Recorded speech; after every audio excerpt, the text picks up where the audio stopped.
It's an honor to introduce this second session of the Teach-In on America's Founding. I'm Kyle Harper. I direct the Institute for the American Constitutional Heritage, a program that was founded 2.5 years ago. It was last summer in June. I was sitting on a beautiful beach enjoying my vacation when my cell phone rang, and it was one of those only numbers that you answer when you're on vacation. I was the president, and I knew he was excited from the way he started the conversation. He was giddy. He sounded like in his words, a kid in a candy store. He said, "Let's have a teach-in." And I'm young enough, I had to go look up what a teach-in was. I pretended to know. Let's take over the campus for a day and bring together the best historians in the country on America's founding. And I thought, what an opportunity and what an amazing idea. And here it's coming to fruition today. And it's wonderful to see so many of our students and so many of our friends and alumni in the audience. We have 500 people joining us in simulcast from across the campus. Welcome to you as well. We're glad that you're all a part of this. It's amazing what we've done in the last 2.5 years. I'm Sooner born and Sooner bred, and it doesn't take a whole lot to make me proud, but what we're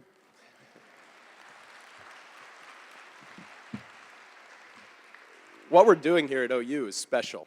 It really is.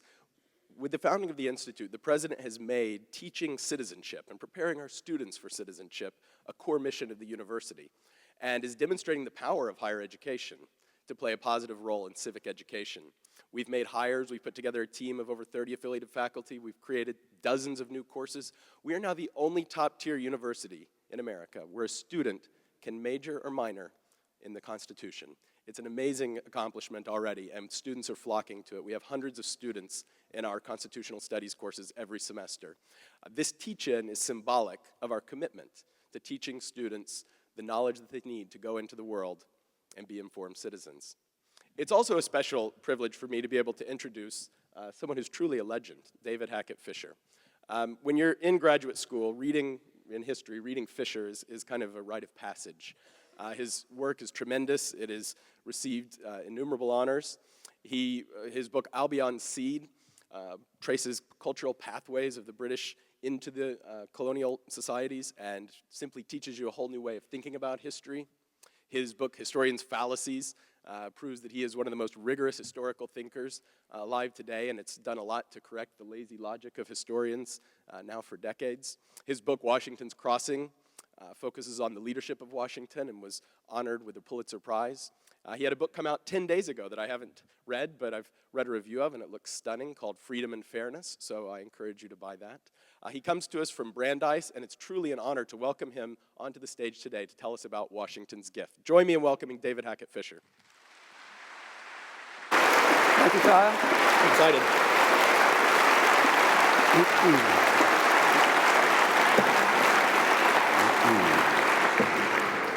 Good morning. How are the acoustics? Loud and clear? I've got 2 mics on me, so I think that might be one too many.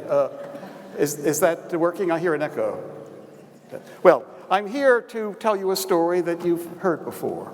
My instructions were to talk about George Washington, and in light of the frame that everybody else has been bringing to this occasion, that is the troubles of our time, I wanted to talk about Washington and some of the troubles of his time and how he dealt with it. And I want to do it mostly by storytelling.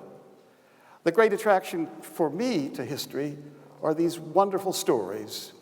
I think of Arthur Schnabel, who was a great German pianist who sat down to play Beethoven's sonatas, and he stopped for a moment and turned to the audience and he said, "This music is better than it can ever be played."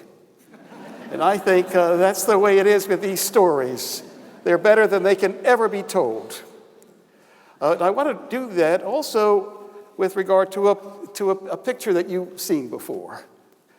This is Washington crossing the Delaware. And next time you're in New York City, go to the Metropolitan Museum of Art. They've just opened a new American wing. It's gigantic. It's 60 galleries of American painting.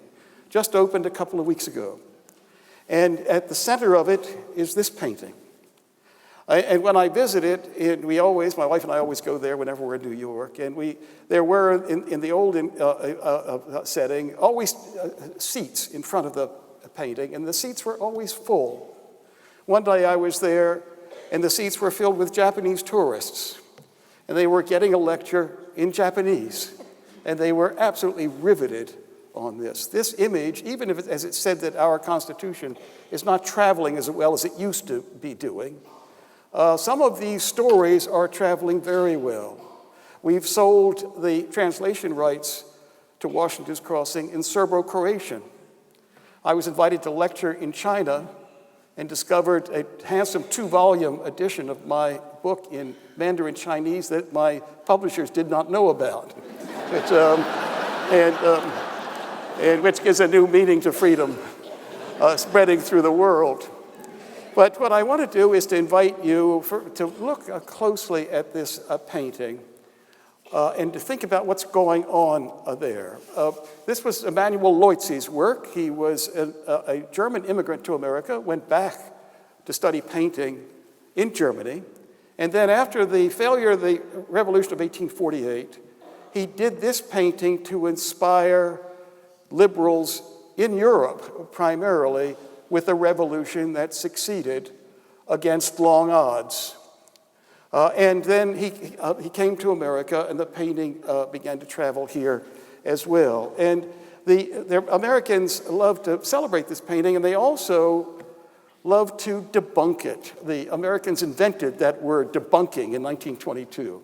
And this inspires some really world-class debunking. People have gone through this painting, and they observed all the obvious problems and others that are not so. You will see Washington not only standing in the boat, on which there's much discussion, but standing precariously on one leg. You'll see, I just got a letter from a reader who was an expert on swords. And the sword is correct. It was a presentation sword to Washington that Leutze was allowed to borrow for the occasion. But the expert on swords said he made a mistake. It's buckled on backwards. The man behind him is another future president of the United States, James Monroe, who was a lieutenant of infantry and was in fact in this event. But he's struggling to hold up an American flag that hadn't been invented yet. It would be coming in 1777. There are many people in the boat who've inspired some debunking. There is that interesting figure bending over an oar in the red, long red shirt in the foreground, just behind the flag. And I got a letter from a radical feminist debunker. And I had speculated in my book as to whether that was a woman. And it might well have been a woman. There were many women in these armies. General Howe kept records, and 10% of his army were women on the ration. And it was probably something like that number at least in the later stages of the war for the American army. But the feminist said about that person, yes, it is a woman. And look again, she's the only person in the boat who's actually rowing. And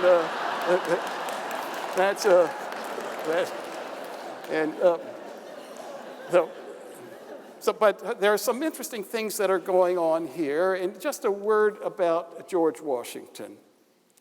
This was a man who came from a very special part of America. It was called the Northern Neck of Virginia. It was the land between the Potomac and the Rappahannock rivers. It extended a very great distance, and yet was largely owned by one aristocratic British family who actually took up residence there, the Fairfax family. And its size was of such a magnitude that in the early years it was measured in degrees of longitude. It covered 3 degrees of longitude. And this was the world in which George Washington grew up. It was very top-down. After the death of his father, the men of the Fairfax family were his mentors. And they raised him in that tradition of a hierarchical society. He was a slave owner, and not only a slave owner, he was a slave driver. We have accounts of Washington actually whipping his own slaves with his hand. And before the war, he showed no sign of discomfort with his role with respect to slavery. He was also a man who aspired to a military career, And he modeled his idea of military leadership on British officers with whom he served in the French and Indian War. And so in all those three ways, this was very hierarchical in this world that he grew up in.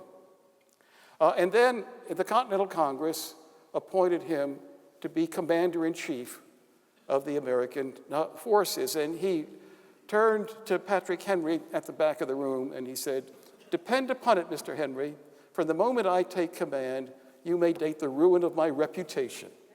He was sure it would be big trouble.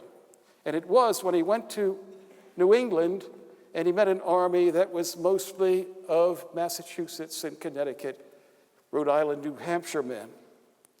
And he took an instant dislike to each other. He wrote home about New England as if he was visiting a foreign country. He said, "They are a nasty and a dirty people," quote unquote. He said, "They are a leveling people." And he thought they had no discipline, no order. They did not approve of Washington and his heirs. They wrote many verses of Yankee Doodle, which are not sung by children today, which were about Washington, and Captain Washington, they called him, and his slapping stallion.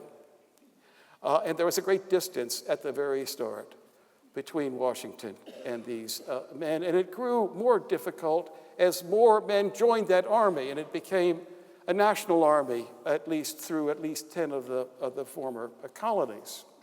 And the backcountry riflemen arrived in Cambridge, Massachusetts, and you can see them, one at the stern of the boat, and another wearing, I think, more of a 19th century fashion in coonskin caps behind Washington himself.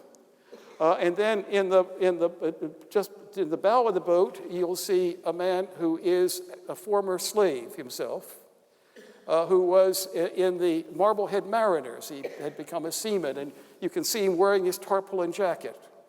And a good many of those backcountry riflemen who came from Virginia had been slave holders themselves. And when these two groups met each other in Cambridge, there were words of abuse and insults and blows, and then suddenly there was a riot that was larger than the battle at Lexington when the Revolution began. And Washington rode onto the scene with the man who accompanied him through the war. It was his slave, Billy Lee, who was always riding with him, both brilliant horsemen. And they rode into the middle of this riot. We have eyewitness accounts. And the eyewitness tells us that Washington leaped off his horse, threw his reins to William Lee, grabbed a rifleman in one hand and a New Englander in the other, and in the word of the source, he, quote, spoke with them, end quote. Suddenly there was silence on that field, and then the riflemen and the New Englanders ran off in all directions, and Washington had survived one of the first tests. But then other tests followed. There were gentlemen of Virginia who joined as what Kipling called gentlemen rankers, and we can see one. This was actually from Maryland, but in bending over the gunwales of the boat, just under the sword, is a man who is of some affluence. He's wearing a oiled hat and something like a raincoat. And we can just barely make out the facings of his uniform under that jacket. And he belonged to Smallwood's Maryland Regiment, which was recruited from young gentlemen of Maryland. And when they joined, they insisted on signing a contract. And the contract said they were enlisting not as privates, but as gentlemen. And that if anything that was done to them was a reflection on their honor in any way, they reserved the right to go home. And then behind them are some men from Pennsylvania in those very plain blanket coats, as they were called. And they were Pennsylvania farmers, and they were Pennsylvania associators. And they believed very much in equality. They organized committees of privates and sergeants to tell their officers what to do. And all of these men came together to form an army. They also all believed, they were there because they believed in a cause.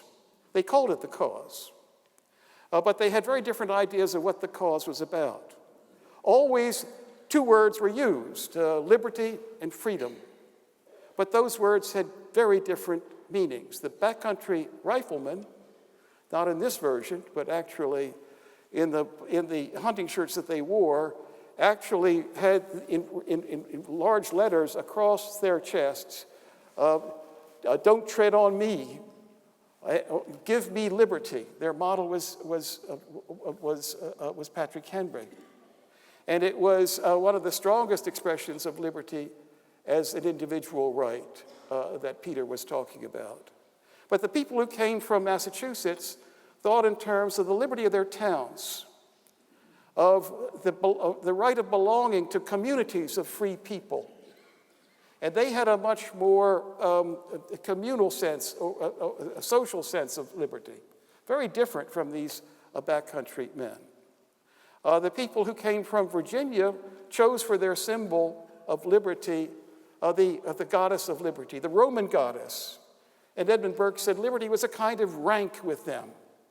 Some people had much liberty, others not so much, and more than a few had none at all. And in other parts of the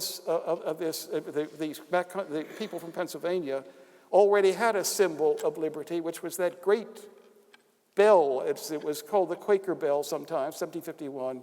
And it wasn't called the Liberty Bell until the 19th century, but liberty was at its very heart. And around the crown of the bell in 1751, there was a verse from Leviticus, which was proclaimed liberty throughout the land to all the inhabitants thereof.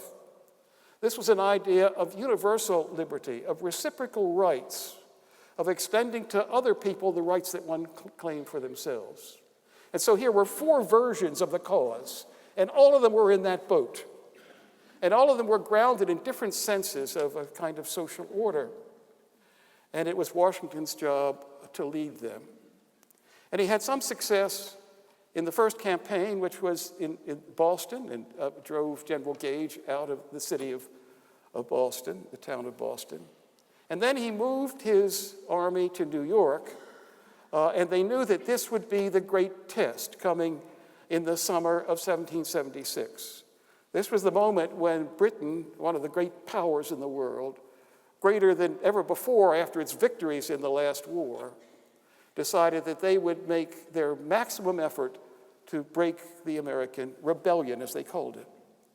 And they sent, counting both sailors and soldiers, something like 60,000 men to New York Harbor.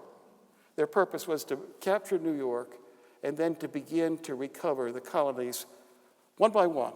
And they were commanded by two brothers, William Howe in the Army, and Robert Howe William Howe commanded the Navy. And it was the largest projection of seaborne power over a longer distance than any other, I think, in the early modern period. And it was also the largest force that Britain put into the field during the entire span of the Revolutionary War, which lasted longer than the Civil War and our participation in World War II combined. It lasted 8 years. And Washington's job, under orders from the Continental Congress, was to defend New York City, which he really felt to be indefensible, particularly as the British had command of the sea. And what followed was a total disaster for American arms. Absolutely everything went wrong. One thing that went wrong was the health of the armies. There was no camp discipline. In the Civil War, for every soldier killed in battle, one died of disease. In World War I, it was about 1 to 1. In the American Revolution, the ratio was 8 to 1, 8 deaths from disease to 1 in combat. And that was for the Hessian and the British armies. And the Americans were much worse, and Washington's army began to waste away in the summer of 1776. And then the next failure was a failure of intelligence. The British were very skilled at that. They built a network from American loyalists, and they knew much more about what was going on in New York than Washington did. And he was taken by surprise again and again, and his army was defeated with only a few small victories to claim. And the worst of it, it continued until November of 1776. And the worst of it happened when a large part of Washington's army was surrounded at Fort Washington, which was at the northern tip of Manhattan, the cloisters today. Washington was across the Hudson River in New Jersey, watching as that army was defeated and forced to surrender. And then worse than that, after the men surrendered, particularly those riflemen who'd been shooting the officers of the Hessian and the British forces, a good many of those riflemen were beaten up, and then some of them were put to the sword as Washington watched helplessly from the Palisades on the other side of the Hudson. Washington Irving, who wrote one of the first, and I think one of the best biographies of George Washington, interviewed the people who were there. And they told him that Washington burst into tears of helplessness and frustration. It was the lowest point of what had happened. He'd been responsible for that. It was his decision to defend that indefensible fort. And he began, and others around him, to wonder if this man was up to his job. And there were grave thoughts that maybe he would have to be replaced. Then he led his men in retreat across New Jersey, west toward Pennsylvania, and he asked Lieutenant Monroe to stand by the edge of the road in Newark, New Jersey, and count the troops as they went by. And there were 3,000 of them left. He had started with about 30,000 men. He'd lost nearly 90% of the army under his command. And he was beginning to despair. He wrote home to his family, and he said, prepare to move everything into the mountains.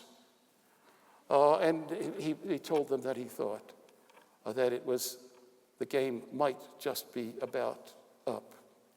But as they marched across New Jersey, followed at a distance by the British Army, Cornwallis now in the field, something happened amongst these men.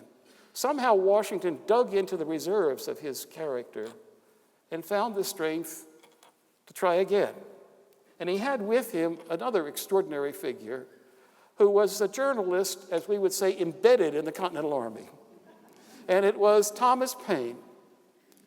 The soldiers liked him. He soldiered beside them in that campaign. They called him the common sense man. And as they were in their camps retreating in New Jersey, he decided that it was time to write another pamphlet called The American Crisis. And this was the one that was about the times that try men's soul. And it was truly so. This was one of the first literate armies in history. They read these writings of Thomas Paine. And it helped to remind them of that cause and of its importance, even as they weren't all of one mind as to what it meant. So Washington led his forces across the Delaware, gathering all the boats as he crossed. And then he began to try to reorganize the army, to try to undertake, to invent a new way of leadership. He wrote back home, he said he discovered something with these New England men. He said he discovered, and I'm quoting from him, he said, people unaccustomed to restraint cannot be drove, they must be led, quote unquote. And so he undertook to invent a way of leading. And the first thing he did was to work with his councils of war. They'd been very difficult bodies before. This was normal in 18th century armies.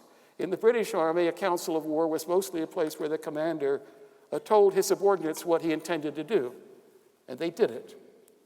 In America, it was a little more complicated than that. And Washington had often fluctuated between that very authoritarian style that he'd grown up with, and then the Continental Congress ordered him to consult with these other officers, which he undertook to do, and it was not very successful at first.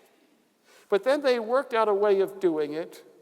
Nathaniel Greene, his chief lieutenant, was sent to the Continental Congress, and in December, they worked out an understanding, first of all, that the Continental Congress would be the supreme body representing the sovereignty of the people in America. And the generals would obey. But the generals would be allowed to get on with the war. And that was a very unstable compromise, but in a rough way it worked. And then Washington also worked out a way in which his councils of war, unlike the British councils, were very open. Anybody could come in. And many others civilians were invited. And Washington cultivated two gifts that I think were critical to his leadership. First, he had the gift of listening. He was beginning to learn to listen to these people in his army. And the other was that he had the gift of silence. He could keep quiet about his own opinions and reserve his views until after the discussion had pretty well run its course. And then he would intervene, and nobody was in doubt as to who was running the army. But he chose to run it by that open way. And then he went about the business of reordering intelligence. And he did it by creating an open system of intelligence. He ordered all of his senior officers, his general officers, to run their own agents, to build their own networks, but to stay in touch and to tell him what they were finding. And so, unlike other systems in which intelligence was very tightly held as an instrument of power, Washington distributed the process of intelligence through his army. He built a new system of logistics in November and December. And he did it not as a kind of chain of logistics, but as a web in which most of the now states of the Union were involved. And it was deliberately designed in that web-like form because it meant that if one piece of it broke, the other pieces could still function, and that's what happened. And this was a hugely difficult job that Washington himself had to run. There's his published papers will run to more than 100 volumes, and even this Virginia collection is only a selection. And 75% of those papers are military papers, but most of them are logistics, about the logistics of the Army. And Washington was corresponding with all the governors of the states simultaneously, and with many other people as well. And he was leading what was the first American national institution after the Continental Congress. The Continental Army became a school for the design of institutions and also for an idea of leadership. He also had to find a way of fighting the war. The American people had made very difficult requirements of their leaders. They wanted them to be bold, to take the initiative. But they wanted them to be prudent at the same time. And prudent meant to be very careful with the lives of their men. And Washington had to find a way to do both of those things as well. He had to find a way to fight two very skilled armies. The Hessians were not the clowns that they appear in much of the literature, but were very professional soldiers. They had officers who went to universities and studied military science, I think, well ahead of the British in that regard. Washington was up against the first team here. The question was, how could his forces stand against such a formidable adversary? It was partly a matter of the long experience that these other leaders had had compared with what the American leaders had had. And he worked out a system of changing the tactics in the Continental Army. He began to use artillery. There was a lot of artillery available. It could be taken from ships in Philadelphia and in Boston. And the Continental Army developed a much larger ratio of artillery to infantry than was the case in the British and the Hessian forces.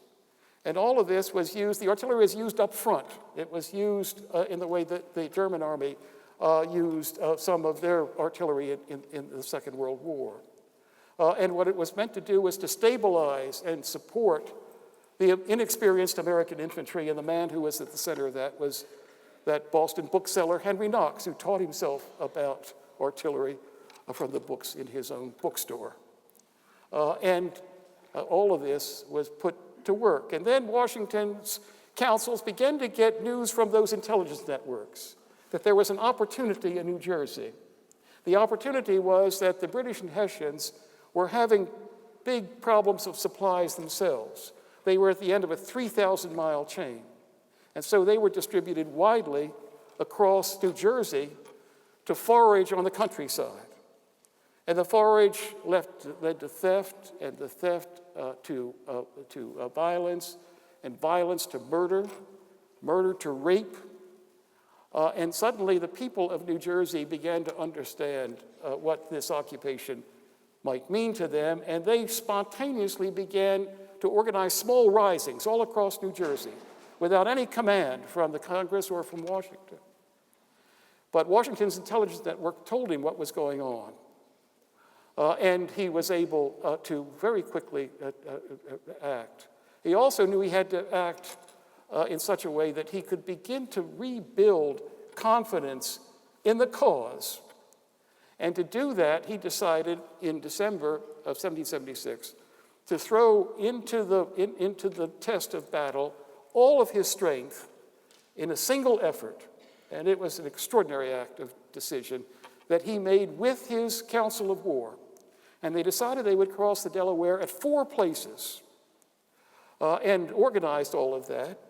It was very complex. And they set it in motion on a Christmas night in 1776, just as a horrific storm that anybody here who's from the Northeast will know very well, called a nor'easter, which came sweeping in, heavy rain, snow, sleet, and the conditions were just almost impossible, so nearly so that of those 4 crossings, 3 of them failed. Only one of them got across the river just north of New Jersey, just north of Trenton, New Jersey. And Washington led that force into the storm, attacking the Hessians. The Hessians had expected them to come. They had spies of their own. But then a small American force had attacked them during the day without orders. They thought that was the attack. And they let down their guard just for a moment, and that's when the Americans arrived. It was very carefully managed. The Americans stopped halfway on and synchronized their watches.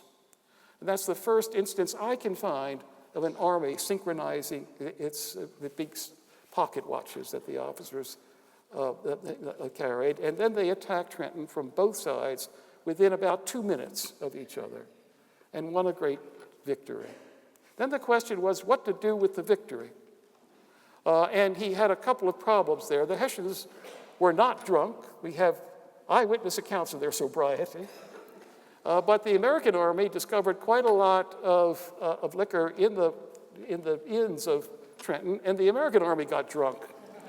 And Washington had great difficulty getting his troops back again over the Delaware River, more so than he did getting them across the first time.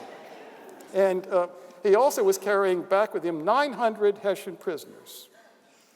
And the question was what to do about them. These were the prisoners expected the worst. And many people remembered what those Hessians had done after Fort Washington, after other engagements around Long Island. And Washington could have gone with the lex talionis. It could have been an eye for an eye. But what he did, with strong urging from members of the Continental Congress, was to declare what he called the policy of humanity, that the Hessian captives would be entitled to some of the rights that the American Revolution was all about. They would be entitled to the right to life. That was very different from the law of quarter in 18th century warfare. And they were treated decently, to their surprise. And this news spread rapidly around the world. We had a man now in Paris as the news reached Europe, and it was Benjamin Franklin. And he published essays on all of this. And this idea of humanity began to spread. It wasn't universally observed in other parts of the American Revolution. But the Continental Army tried to do that all the way into the campaigns of the 1780s. After the Battle of Cowpens, when Daniel Morgan fought the group that was most hated in the Revolution, Tarleton's raiders, and captured quite a few of them, He wrote a letter up the chain of command, and he said, "We treated them with humanity. We weren't even rude to them," he said, quote unquote. The Americans made a point of that, and what they were doing was linking the conduct of the war to the values of the revolution. And Washington himself became a symbol of that linkage. And that linkage began to haunt the opponents of this war.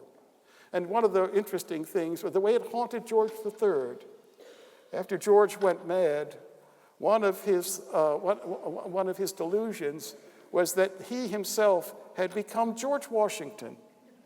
And we can see how this example of a humane and highly successful leader spread with the idea of the cause.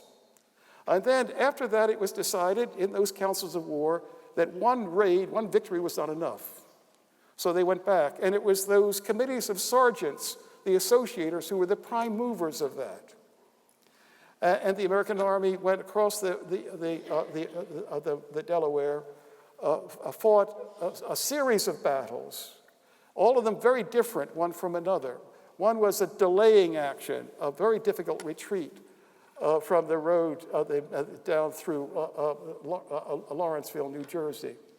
And they did that with great success, and then the purpose of that was for the American Army to occupy a hill above Trenton on the south side of the town, and there to draw the British troops into an attack, which happened in a second battle of Trenton.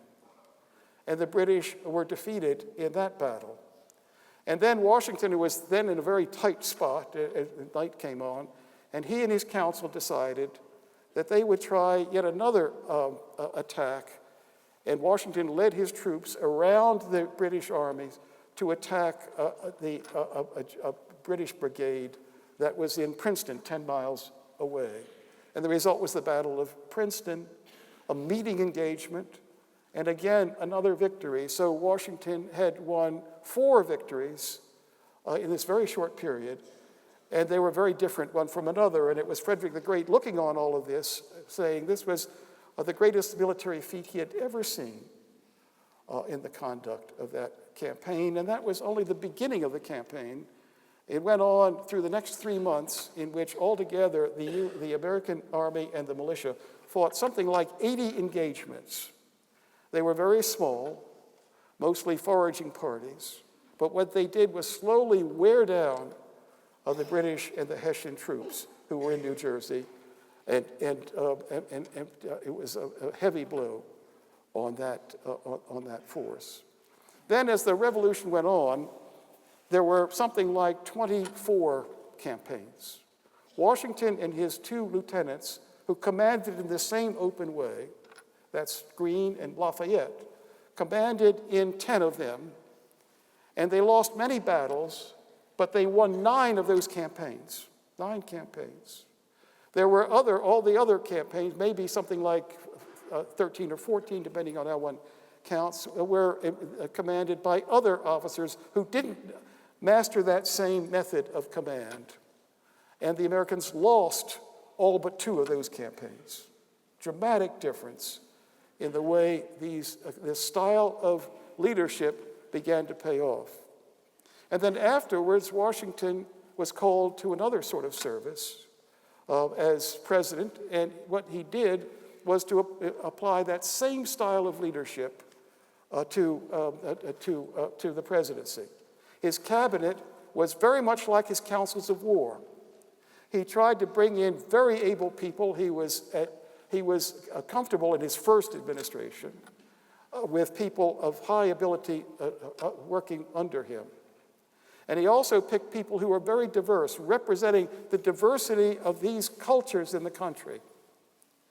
And he could keep them. He got Hamilton and Jefferson and John Adams in the same room, and he kept them there for most of his first term, and was using that same style of open leadership. It was a very flexible style of leadership. They had a cause and a set of principles, but they didn't have an ideology, a word that was just beginning to come into usage in the 1790s. They didn't have a rigid set of doctrines. They didn't have elaborately foreign policies with a few exceptions. But what they did was to serve the idea of this new Republican government in ways that moved it forward, but they were very flexible about the means. And Washington would sometimes use the invisible hand of Adam Smith.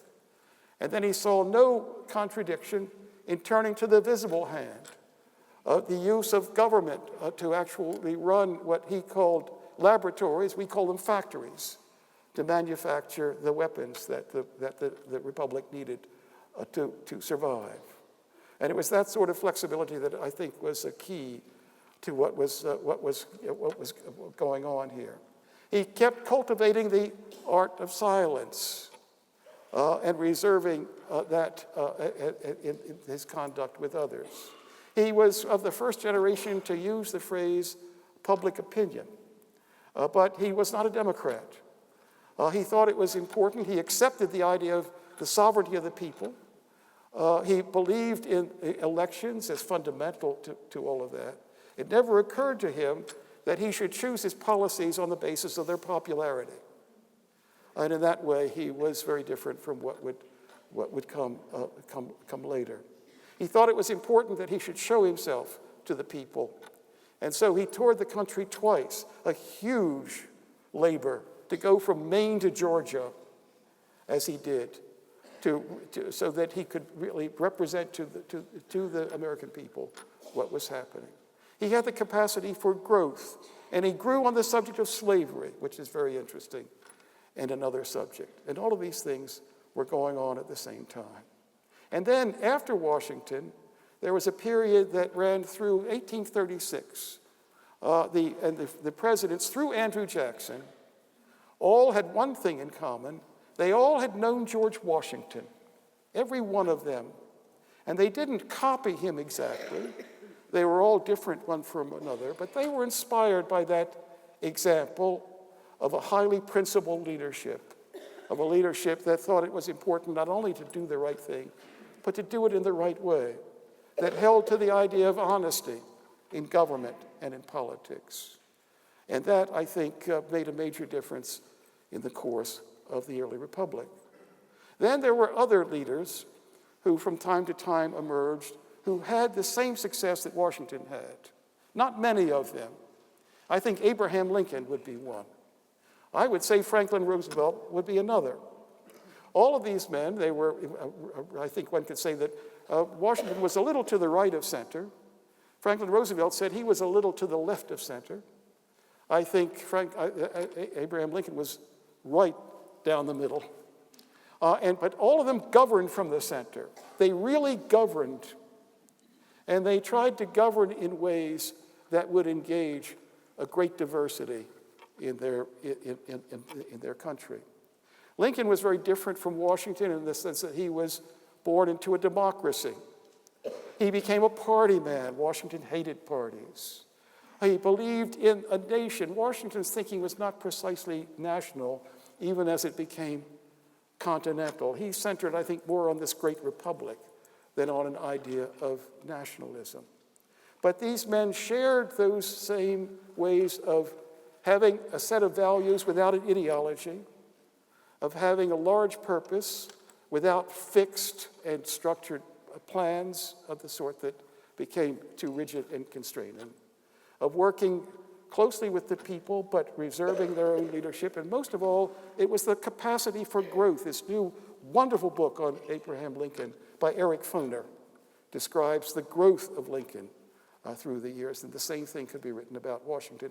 And then again about Franklin Roosevelt. Now he is commanding a global power, a completely different undertaking, at least in many of its parts. And he also built that broad base of very able leaders, putting Republicans into the major positions early in the war, Secretary of War, Secretary of the Navy, working across party lines in that regard.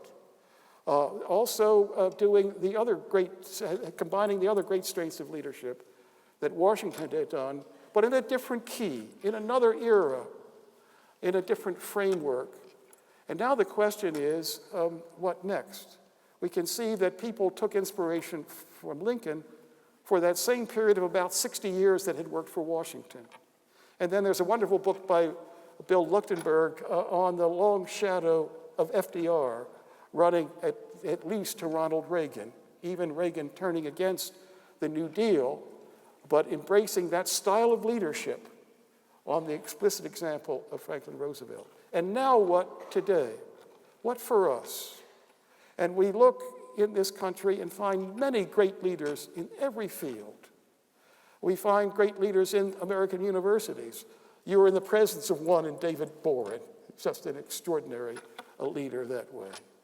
And there are 3,000 American universities today, and most of them are in the hands of very good leaders.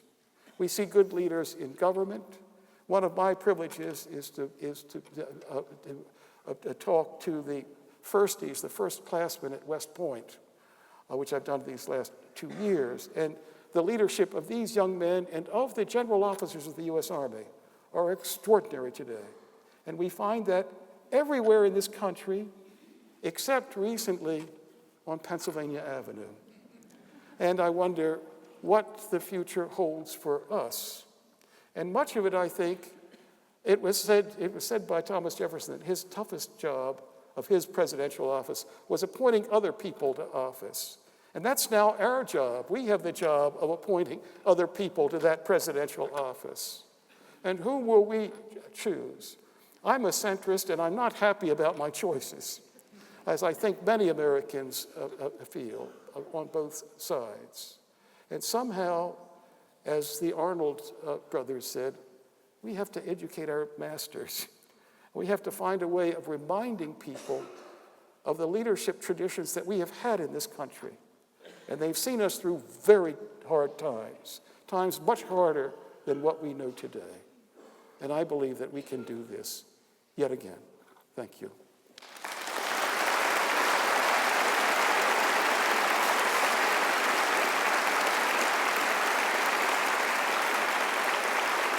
Questions? Perfect. Yeah. How was the time? Okay. Perfect, yeah. Good.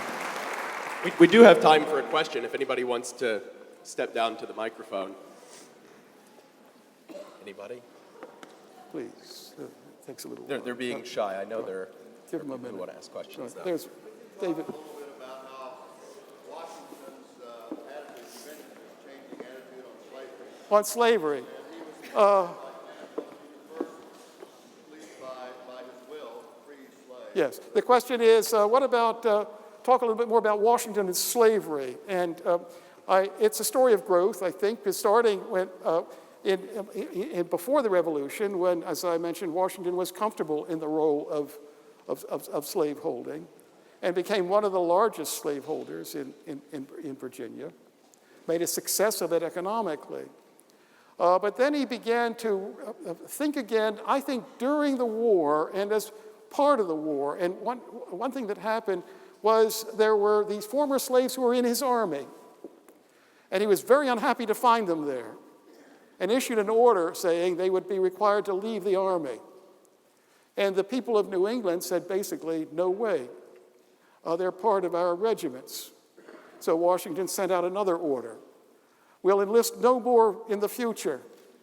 And the New Englanders kept enlisting them. And then he said, well, we will have them in individual units, but we will have no units that will be black units. And then that was done as well in Rhode Island. And there was an entire unit of African Americans later in the war. And as he was doing that, also into the 1780s, he began to correspond. There's some extraordinary new work that's just been published from scholars who've been reading the books in Washington's library, which are now kept in the Boston Athenaeum. And in them, they have found that Washington was buying and reading many of the anti-slavery tracts of his time. They were pouring in from all over the world. And he was part of a kind of Western movement that had a very particular quality. It was not only British, but also French. It tended to be centered on gradual emancipation. and he was moving in that direction. And then he decided that he would not free his slaves in his lifetime. Others were doing that. Manumission was spreading very rapidly, particularly in Maryland, in Virginia, especially in Delaware. But he chose not to do that. I think partly it was complicated because these were not all, in fact, most of them were not his slaves. They belonged to his wife. And there was some complication about that as well. But he did finally decide, as others did not, to end slavery at Mount Vernon on his death. What drove him there? I think it was probably that idea of these men engaged in a struggle in the cause. And it has been observed that that's happened again and again in the American reform movement. Jane Addams, trying to explain why women's suffrage was enacted just after World War I, she said that the decisive factor was the support of women in this country for the American war effort in World War I, which won the respect of people who had to vote on that question in the Congress and in the legislature. And I think it may have been something like that was working with George Washington on the subject of slavery. Let's thank Professor Fischer for an amazing talk. Thank you. Thank you very much.